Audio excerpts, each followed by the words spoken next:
el mismo día en el que el gobierno de PSOE y Podemos ha propuesto castigar a los trabajadores autónomos con un sablazo histórico y sin precedentes, la vicepresidenta segunda del gobierno, Yolanda Díaz, dice en una conferencia junto con Tomás Piketty que su gobierno y su proyecto político aspira a que el estado de bienestar lo financien los más ricos y no la clase trabajadora. ¿Coherencia o cinismo? Veámoslo. Cuando la izquierda habla de que quiere subirle los impuestos a los ricos, a los muy ricos, en realidad únicamente está extendiendo una cortina de humo para ocultar que piensa subirles muy agresivamente los impuestos a las clases medias, a los pobres y a los muy pobres.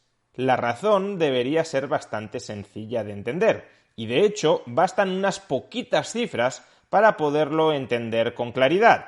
Actualmente el peso del sector público dentro del PIB oscila entre el 40 y el 45%. Y tanto PSOE como Podemos dicen que quieren elevarlo todavía más, que quieren llevarlo a niveles europeos cercanos o incluso superiores al 50% del PIB. ¿Y quién va a pagar este mastodóntico Estado? Pues la izquierda siempre nos dice los ricos. Pero es que los ricos no pueden pagar este mastodóntico Estado, por una razón muy sencilla: no hay suficientes ricos como para pagarlo. Actualmente, el 1% de españoles más acaudalados, el 1% de españoles con mayores ingresos, obtiene alrededor del 12,5% del PIB. Tenéis aquí el gráfico que lo muestra, extraído de la base de datos de Tomás Piketty, que no es precisamente sospechoso de infravalorar la participación de las rentas altas en el PIB. Pues bien, el 1% de españoles con mayores ingresos obtiene alrededor del 12,5% del PIB. Y tampoco pensemos que este 1% de españoles más acaudalados son los superricos. Para formar parte de este selecto grupo, basta con que un hogar obtenga ingresos anuales superiores a 56.000 euros. Son españoles que desde luego viven bien, en algunos casos podrán vivir muy holgadamente, pero desde luego no son súper ricos. Pero claro, si estrechamos más la definición de rico, para no considerar rico a un hogar que ingrese anualmente más de 56.000 euros, nos vamos encontrando con que esos súper ricos o hiperricos tienen una participación muy reducida dentro del PIB, al menos muy reducida si con ese dinero se pretende financiar el Estado mastodóntico al que nos hemos referido con anterioridad. El 0,1% de españoles que ingresan más obtienen en torno al 4-5% del PIB y el 0,01% de españoles que más ingresan únicamente retiene en torno al 0,6-0,7% del PIB. Repito los números, por si a alguien no le han quedado muy claros. Tenemos un Estado que pesa en torno al 45% del PIB. La izquierda lo quiere llevar al 50 o al 55% del PIB. Todos los ingresos que obtiene el 1% más rico de los españoles cada año son el 12,5% del PIB. Los ingresos que obtiene el 0,1% de los españoles más ricos, que obviamente están incluidos en ese 12,5% del PIB, es un subgrupo dentro de la anterior categoría, son en torno al 5% del PIB.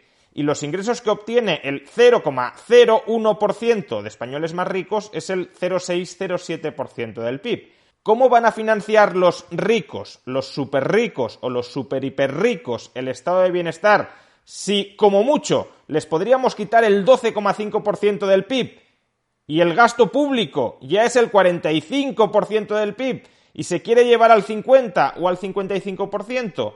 Pues absolutamente de ninguna manera. Porque además tengamos en cuenta que ese 1% de españoles más ricos, que tiene el 12,5% del PIB, ya está pagando impuestos. No es que tenga ese 12,5% del PIB a libre disposición. Aproximadamente unos 5 puntos de esos 12,5 puntos que obtienen de PIB ya se los estamos quitando vía impuestos. Por tanto, quedarían 7, 8 puntos como mucho para rapiñarles. Y eso suponiendo, claro, que si los rapiñamos muchísimo más, no se van a marchar de España o no van a dejar de ingresar, porque trabajar esclavizado creo que a nadie le gusta.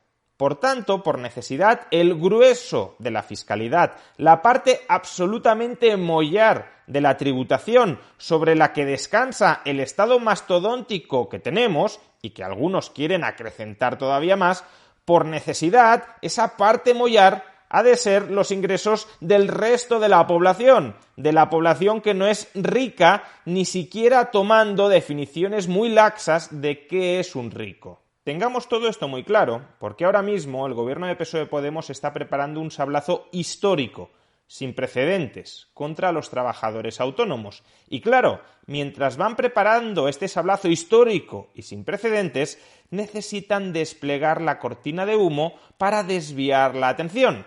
Necesitan volver a señalar a los ricos, a los superricos, a los hiperricos, que no están pagando lo suficiente y que si supuestamente pagaran lo suficiente no necesitaríamos para nada subir masivamente los impuestos, subir masivamente la tributación sobre el resto de la población no rica. Mentira. Si se quiere multiplicar el tamaño del Estado como lo quiere multiplicar la izquierda, no va a bastar ni muchísimo menos con subirles los impuestos a los ricos. Habrá que atacar con mucha más saña al resto de la población. Que esto es exactamente lo que están haciendo ahora. Escuchemos cómo Yolanda Díaz, vicepresidenta segunda del Gobierno y lideresa de Unidas Podemos, está desviando cínicamente la atención desde el sablazo histórico sin precedentes contra los trabajadores autónomos hacia una necesidad de luchar fiscalmente con mayor agresividad contra los ricos. Hay una anomalía fiscal en nuestro país, hay deserción fiscal de los hiperricos. Bueno, es que a este paso va a haber deserción fiscal no de los hiperricos, sino de los hiperpobres por la necesidad de sobrevivir a vuestros impuestos. No es justo que sea la renta de los trabajadores los que soporten por excelencia el Estado social en nuestro país. ¿Se puede mostrar un mayor cinismo? El mismo día, no estoy rescatando declaraciones viejas, antiguas, desfasadas. No, declaraciones del mismo día en el que se presenta una propuesta del gobierno PSOE-Podemos, gobierno donde está esta señora, en la que se materializa un sablazo histórico y sin precedentes contra los trabajadores autónomos. Se suben las cotizaciones sociales a prácticamente todos los trabajadores autónomos. Se van a subir las cotizaciones sociales a todos los autónomos que ingresen en términos netos más de 1.125 euros al mes.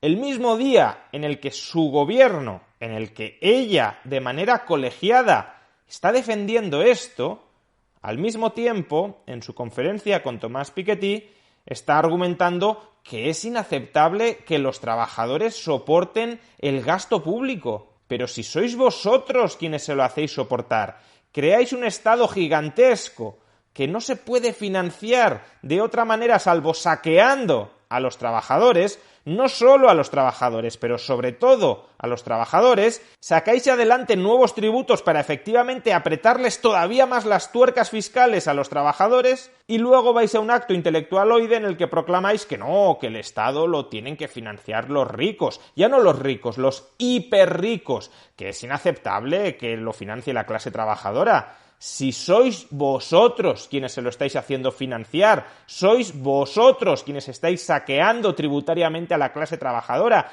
que acabáis de proponer una medida para imponer un sablazo histórico y sin precedentes contra los trabajadores autónomos. Si queremos un proyecto social ergopolítico basado en la igualdad, en el frontispicio tiene que estar una propuesta de fiscalidad absolutamente igualitaria, y a día de hoy no lo es. Pues empieza pidiendo la retirada de la reforma del régimen de cotizaciones a la seguridad social de los trabajadores autónomos. Empieza pidiendo la retirada de ese sablazo histórico y sin precedentes contra los trabajadores autónomos. Entonces, a lo mejor avanzamos hacia una fiscalidad más justa que no recaiga sobre los hombros de los trabajadores y de las trabajadoras. Pero al parecer, a Dios rogando y con el mazo dando y bien fuerte. A veces me sorprendo porque escucho a pequeños empresarios autónomos. Si escucharas un poquito más a los autónomos, no estarías diciendo lo que dices ni sobre todo haciendo lo que haces. A veces me sorprendo porque escucho a pequeños empresarios autónomos, compañeras mías, abogadas o procuradoras, y están todo el día protestando por los impuestos. Hombre, es que los estáis saqueando y los queréis saquear todavía más, como para no protestar. ¿Qué pasa? ¿Que los queréis apaleados y encima callados? No, pero dicen que, bueno, asumen la lógica de las grandes empresas, ¿no? Y digo yo, pero si es que son también las pequeñas empresas las que les pasa exactamente igual que a los trabajadores, las que están soportando una absoluta desigualdad de aportación a nuestro país. Lo que pasa es que muchas personas no se dejan engañar por vuestra retórica. Muchas personas que no son dueños de grandes empresas, ni son grandes fortunas, ni son súper ricos, aparte de que puedan considerar inmoral que robéis a los que tienen simplemente por el hecho de tener, aparte de esto, saben perfectamente que cuando proponéis subir los impuestos a los más ricos, en realidad, como hemos dicho al principio, estáis extendiendo una cortina de humo para ocultar que se lo vais a subir a ellos, que se lo vais a subir al grueso de la población, que lo que queréis vosotros es un Estado mucho más grande, lo cual, desde un punto de vista de retórica política, podría llegar a ser legítimo, pero no ocultéis quién va a pagar esa gigantesca factura por ese gigantesco Estado. Y lo van a pagar los ricos también, pero ni solo ni especialmente los ricos. Lo va a pagar el grueso de la población que no es rica. Y por eso, mucha gente que no es rica, cuando se escuchan decir que vais a subir los impuestos a los más ricos, se llevan la mano a la cartera, porque vais a por su cartera. Por tanto, creo que no se puede hablar de igualdad sin hablar de tributaciones justas. Ten un poco de vergüenza y si de verdad aspiras a una tributación más justa, empieza exigiendo dentro de tu gobierno la retirada inmediata de ese sablazo histórico y sin precedentes con el que pretendéis saquear a los trabajadores autónomos.